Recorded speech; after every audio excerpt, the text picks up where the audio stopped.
অন্যান্য দিনের মতোই রাষ্ট্রপতি শেখ মুজিবুর রহমান 1975 সালের 14 আগস্ট রাত 8টা নাগাদ ধানমন্ডি 32 নম্বরের বাড়িতে ফেরেন। খাওয়া দাওয়া শেষে রাত 12টার মধ্যেই সে বাড়ির সবাই ঘুমিয়ে যায়। তখন সে বাড়ির নিচতলায় একটি কক্ষে কর্মরত ছিলেন শেখ মুজিবুর রহমানের ব্যক্তিগত সহকারী AFM মুহিতুল ইসলাম। রাত 3টা নাগাদ ঘুমাতে যান মিস্টার ইসলাম। এর কিছুক্ষণ পরেই সেই বাড়িতে টেলিফোনের দায়িত্বে থাকা ব্যক্তি মিস্টার ইসলামকে ঘুম থেকে ডেকে তোলেন, কারণ রাষ্ট্রপতি তার সাথে কথা বলতে চেয়েছেন। মুহিতুল ইসলাম 2016 সালে তিনি মারা যান। 1996 সালে মিস্টার ইসলাম শেখ মুজিব হত্যা মামলার বাদী হয়েছিলেন। এর আগে 2010 সালে BBC বাংলার সাথে এক সাক্ষাৎকারে মিস্টার ইসলাম বলেছিলেন, বঙ্গবন্ধু আমাকে বললেন সেরনিয়াবাদ সাহেবের বাসায় আক্রমণ করছে।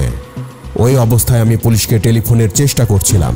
তারপরে বঙ্গবন্ধু উপর থেকে নিচে নেমে আসলেন, গেঞ্জি গায়ে লুঙ্গি পরা। তখন উনি আমাকে বললেন যে আমার কাছে দে। আমার কাছ থেকে তিনি রিসিভারটা নিলেন, নিয়ে বললেন যে হ্যালো, আমি প্রেসিডেন্ট শেখ মুজিব বলছি। উনি এই কথা বলার সাথে সাথেই বৃষ্টির মতো গুলি আসা শুরু করলো।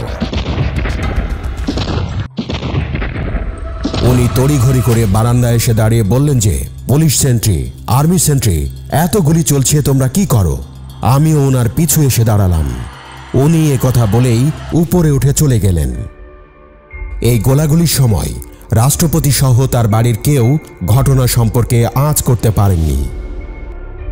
শেখ মুজিবুর রহমানের ছেলে শেখ কামালকে যখন বাড়ির নিচতলায় গুলি করে হত্যা করা হয়, তখন ঘটনা সম্পর্কে ধারণা পাওয়া যাচ্ছিল, বলছিলেন মুহিতুল ইসলাম। ধানমন্ডির সেই বাড়িতে সশস্ত্র হত্যাকারীরা প্রথমে হত্যা করে শেখ কামালকে।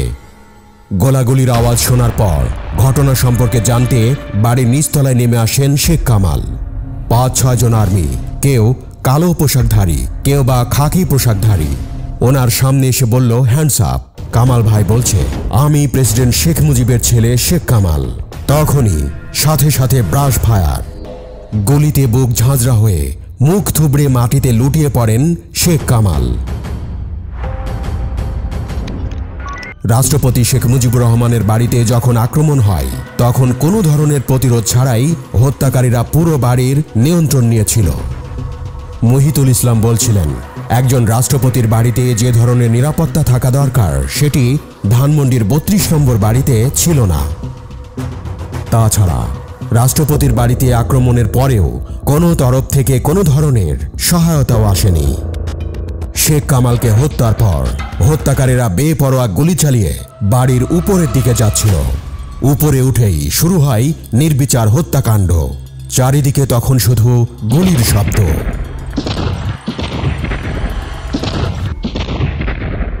উপরে তাণ্ডব লীলা চলছে, চারিদিকে একটা বিভৎস অবস্থা। ঠিক সেই মুহূর্তে উপর থেকে চিৎকার শুরু করলো যে পাইছি পাইছি। এরপরে বঙ্গবন্ধুর একটা কণ্ঠ শুনলাম, তিনি বললেন, তোরা আমাকে কোথায় নিয়ে যেতে চাস? এরপরে ব্রাশ ফায়ার।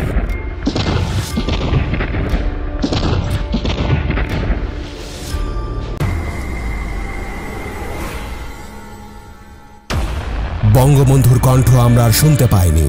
সে রাতের ঘটনা এভাবেই বর্ণনা করলেন মুহিতুল ইসলাম। মুহিতুল ইসলামের বর্ণনা অনুযায়ী ধানমন্ডির সেই বাড়িতে সর্বশেষ হত্যা করা হয় শেখ মুজিবুর রহমানের ছোট ছেলে শেখ রাসেলকে। তখন তার বয়স মাত্র 10 বছর। এই হত্যাকাণ্ডটি হয়েছিল মুহিতুল ইসলামের সামনেই। রাসেল দৌড়ে এসে আমাকে জাপটে ধরে বলল, ভাইয়া আমাকে মারবে না তো? ওর সেই কণ্ঠ শুনে আমার চোখ ফেটে পানি এসেছিল। এক ঘাতক এসে আমাকে রাইফেলের বাট দিয়ে ভীষণ মারল। আমাকে মারতে দেখে রাসেল আমাকে ছেড়ে দিল। শেখ রাসেল কান্নাকাটি করছিল যে আমি মায়ের কাছে যাব, আমি মায়ের কাছে যাব। এক ঘাতক এসে ওকে বলল, চল তোর মায়ের কাছে দিয়ে আসি। বিশ্বাস করতে পারিনি যে ঘাতকরা এত নির্মমভাবে ছোট্ট সেই শিশুটাকেও হত্যা করবে। রাসেলকে ভেতরে নিয়ে গেল এবং তারপর ব্রাশ ফায়ার। রাষ্ট্রপতি শেখ মুজিবুর রহমানের পরিবারের সব সদস্যকে হত্যার পর ঘাতকরা একে অপরকে বলছিল, all are finished.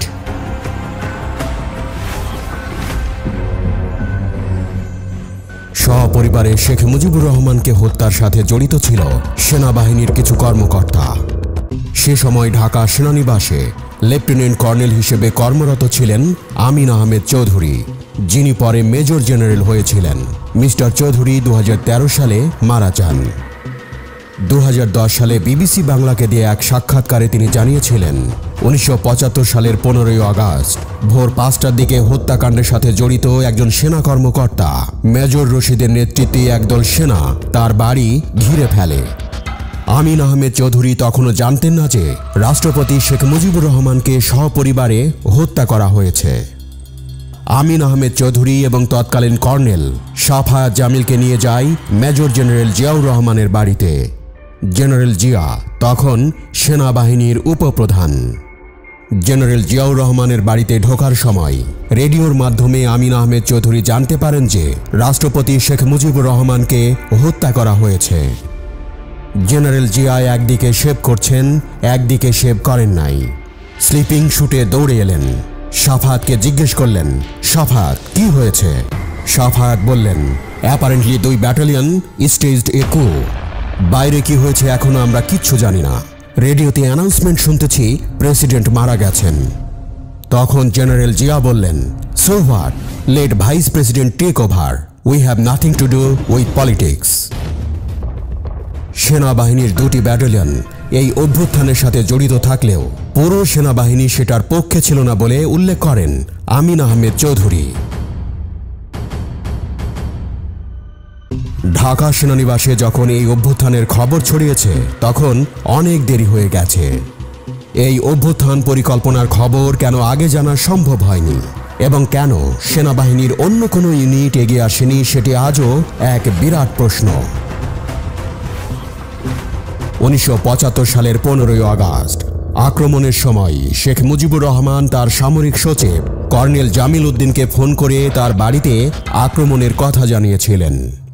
Colonel Jamil তখন সাথে সাথে রওনা হয়েছিলেন ধানমন্ডির 32 নম্বর বাড়ির দিকে, কিন্তু সোভানবাগ মসজিদের কাছে পৌঁছলে তার গাড়ি রোধ করে অভ্যুত্থানের সাথে জড়িত সৈন্যরা।